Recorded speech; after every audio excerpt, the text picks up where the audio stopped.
അങ്ങയുടെ കർത്താവേ, കരയുന്നവരെ വിളിക്കുകയും സങ്കടപ്പെടുന്നതിനെ ആശ്രയിക്കുകയും ചെയ്യും.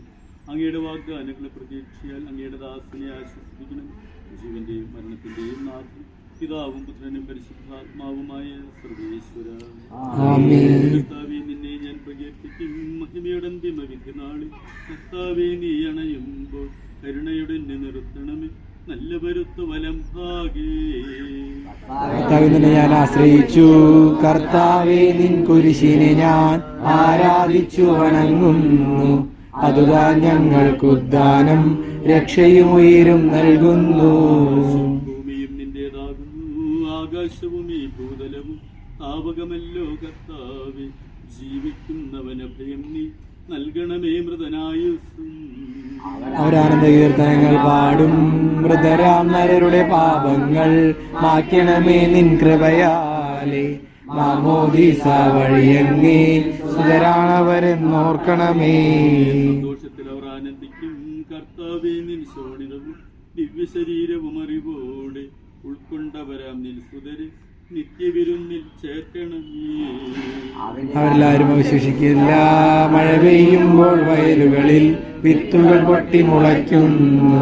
കാഹളനാദം കേൾക്കുമ്പോൾ മൃതരിൽ ജീവൻ ഉദിക്കുന്നു. പരിശുദ്ധാത്മാവിനും ബാബാപുത്രൻ റൂഹായി മൃതനാമിന്നിൽ കനിയേണം.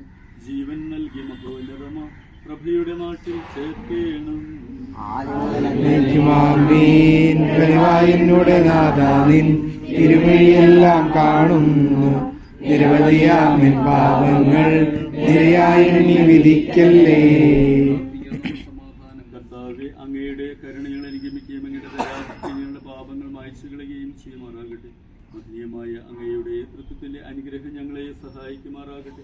ജീവന്റെയും മരണത്തിന്റെയും നാഥനും പിതാവും പുത്രനും പരിശുദ്ധാത്മാവുമായ സർവേശ്വര, ആകാശത്തിലും ഭൂമിയിലും സുദീർഘനാകുന്നു. ഞങ്ങളുടെ ജീവന്റെ കാരണവും ആത്മാവിന്റെ പ്രത്യാശയും അങ്ങാകുന്നു. ജീവന്റെയും മരണത്തിന്റെയും നാഥനും പിതാവും പുത്രനും പരിശുദ്ധാത്മാവുമായ സർവേശ്വര, ഉന്നത നൃപനാം മിശിഹാനാഥ, മൃതരെല്ലാരും പിന്നി വിളങ്ങും വദനമുടുണരാൻ പരമരുളേണം. ഉന്നത നൃപനാം മിശിഹാനാഥ, മൃതരെല്ലാരും മിന്നി വിളങ്ങും വദനമുടുണരാൻ പരമരുളേണം. വിധിയുടെ നാളിൽ വിജയപ്രഭയിൽ വിണ്ടലമെന്നും പൊങ്ങി മുഴങ്ങും കാഹളനാദം പൂജിതമല്ലോ.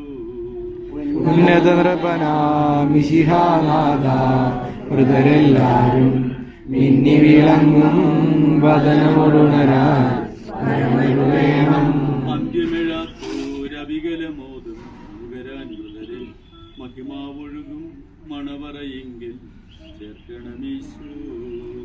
ഉന്നത നൃപനാം മിശിഹാനാഥ, മൃതരെല്ലാരും മിന്നി വിളങ്ങും വദനമുടുണരാൻ പരമരുളേണം.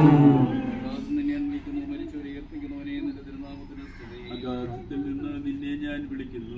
കർത്താവേ, എന്റെ ശബ്ദം കേൾക്കണമേ. പ്രാർത്ഥന ചെവിക്കൊള്ളണമേ. പാപങ്ങളെല്ലാം ഓർത്തിരിക്കുമെങ്കിൽ ആർക്ക് രക്ഷയുണ്ടാകും? അതുകൊണ്ടെന്നാൽ പാപമോചനം നിന്റെ പക്കൽ നിന്നാകുന്നുവല്ലോ. കർത്താവിൽ ഞാൻ ശരണപ്പെടുന്നു. പ്രതീക്ഷ അവന്റെ വാഗ്ദാനത്തിലാകുന്നു. പുലരിയാവാൻ കാത്തിരിക്കുന്ന കാവൽക്കാരെ പോലെ കർത്താവെ നിന്ന് ഞാൻ കാത്തിരിക്കുന്നു. കാത്തിരിക്കുന്ന കാവൽക്കാരെ പോലെ ഇസ്രായേലും കർത്താവിനെ കാത്തിരിക്കുന്നു. എന്നാൽ അവൻ കരയുള്ളവനാകുന്നു. ലക്ഷ്യവും അവന്റെ പക്കലാകുന്നു. ഇസ്രായേലിന്റെ പാപങ്ങളിൽ നിന്നെല്ലാം അവൻ രക്ഷിക്കും. പിതാവിനും പുത്രനും പരിശുദ്ധാത്മാവിനും സ്തുതി. ആദ്യം മുതൽ എന്നേക്കും ആമേൻ. ഞാൻ വിളിക്കുന്നു, മരിച്ചവരെ ഏൽപ്പിക്കുന്നവനെ എന്റെ തിരുനാമത്തിന് സ്തുതി. പ്രാർത്ഥിക്കാം നമുക്ക് സമാധാനം. സജീവവും ജീവദായകവുമായ ശബ്ദത്താൽ ആശ്രയം ഉയർപ്പിച്ച കർത്താവ്, ആ ശബ്ദമഹനീയമായ നീതിവിധിയുടെ ദിവസത്തിൽ അങ്ങയുടെ ദാസനെ വിളിക്കുകയും അങ്ങയുടെ വലതുഭാഗത്ത് നിർത്തുകയും ചെയ്യട്ടെ. പാപങ്ങൾ പൊറുക്കുന്നവനും കരുണ നിറഞ്ഞവനും നീതിമാനുമായ വിധികർത്താവ്, ജീവന്റെയും മരണത്തിന്റെയും നാഥനും പിതാവും പുത്രനും പരിശുദ്ധാത്മാവുമായ സർവേശ്വര, മരിച്ചവരെ അങ്ങ് കരുണാപൂർവം ജീവിപ്പിക്കണം. ജീവിക്കുന്നവരെ ദയാപൂർവം പരിപാലിക്കണം. ഉത്ഥാനം പ്രതീക്ഷിച്ച് മരണമടഞ്ഞവരെ മഹിമയോടെ ഉയർപ്പിക്കണം. ജീവന്റെയും മരണത്തിന്റെയും നാഥൻ പിതാവും പുത്രനും പരിശുദ്ധാത്മാവുമായ സർവേശ്വര, നാഥനും ദൈവവുമായ മിശിഹായ അങ്ങയുടെ കുരിശിന്റെ അടയാളത്തോടും ദേവദൂതന്മാരുടെ അകമ്പടിയോടും കൂടി വാനമേഘങ്ങളിൽ അങ്ങ് പ്രത്യക്ഷനാവുകയും സ്വർഗരാജ്യത്തിന്റെ വാതിലുകൾ തുറക്കപ്പെടുകയും മരിച്ചൊരക്ഷയരായി കബറുകൾ ഉയർത്തുകയും ക്രിസ്ത്യാനികൾ നീതിമാന്മാരിൽ വേർതിരിക്കപ്പെടുകയും ചെയ്യുന്നു. മഹനീയമായ വിധി ദിവസത്തിൽ അങ്ങയുടെ തിരഞ്ഞെടുക്കപ്പെട്ടവർക്കായി ലോകാരംഭത്തിൽ തന്നെ സജ്ജമാക്കപ്പെട്ടിരിക്കുന്ന സ്വർഗരാജ്യത്തിലേക്ക് ഞങ്ങളുടെ സഹോദരനെ അങ്ങ് സ്വീകരിക്കണം. ഞങ്ങളിലും ഞങ്ങളുടെ സമൂഹത്തിലും അങ്ങയുടെ കൃപയും അനുഗ്രഹവും നിരന്തരം വസിക്കുമാറാകട്ടെ, ഇപ്പോഴും എപ്പോഴും എന്നേക്കും. ആമേൻ.